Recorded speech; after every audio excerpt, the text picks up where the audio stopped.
Ang aming lesson lesson ngayon ngayon ay magandang magandang asal. asal.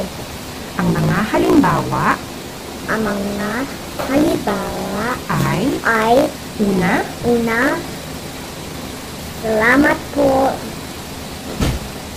it means Thank you. pangalawa,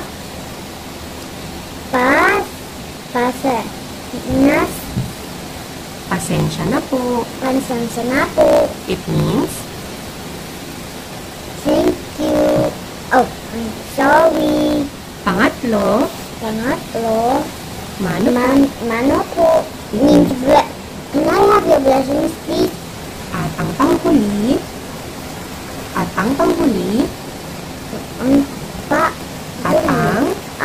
Ang panghuli panghuli ay kamusta po. kumusta po? It means